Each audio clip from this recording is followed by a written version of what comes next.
Hi, Mark here, Friday, 13th of February. It's going on 8 a.m. Eastern, going on 1 p.m. GMT. US session about to get underway.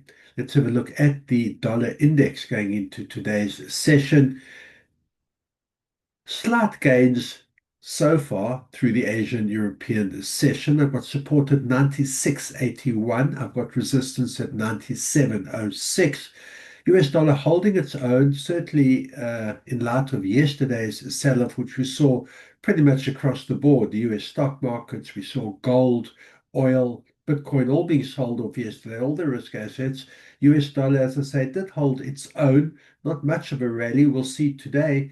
We have coming up in 30 minutes the CPI data, which will get an insight into the status of inflation. We saw job numbers earlier in the week, which were positive. Now we've got inflation, all information that'll be taken into account before the Fed's next meeting next month in interest rate meeting, and that is the 18th of March. So a steady start to the day. We'll see how the US dollar does progress. Buyers will be looking again at this 97 level, looking to test the break above and maintain above this level. Sellers, of course, looking to turn things around and looking down at the 96.81 support. Let's have a look at the S&P 500. Like I say, a strong sell-off yesterday. And you can see now in the futures market that has continued. I've got resistance at 6,867. I've got support at 6,820. Tough support level. We can see that buyers did bounce up slightly off that level. We'll see once the US session gets underway, and more importantly, once Wall Street opens up. And that's in about an hour and a half. Bear in mind, we will have had CPI numbers by then.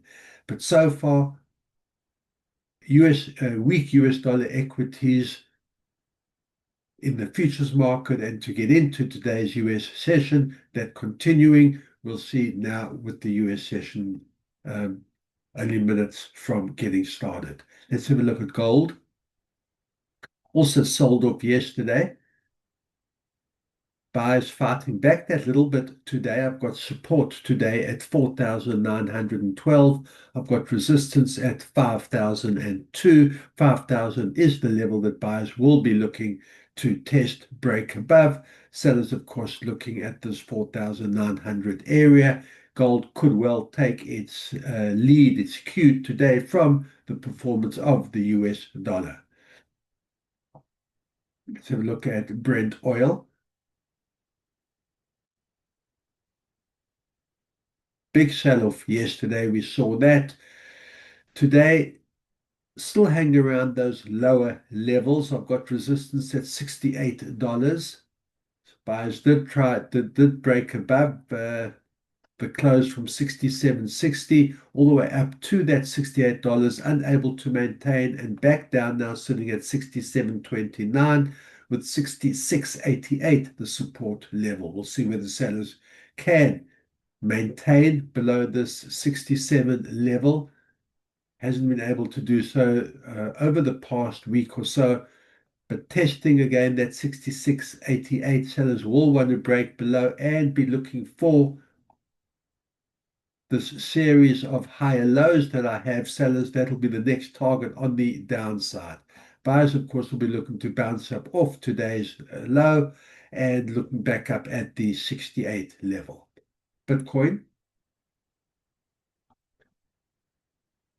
very slight fight back today, but buyers have stepped in that little bit. We've got the past, you can see the past four candlesticks, all red, lower highs, lower lows. So far today, we don't have a lower low. So buyers are 65,000, 65.6 thousand is the support level where buyers did step in, and they're now testing that $67,000 level. Next level on the upside will be 68,000. Of course, the 70,000 area is what buyers will be looking for. Tough ask at this point, little in terms of demand for Bitcoin, and the downtrend that has been continuing, still in place. Long way to go for buyers. We'll see once the US session opens, where the buyers can step in and maybe erase some of the gains from earlier this week. Good trading, keep that discipline, and I'll see you at the end of day session.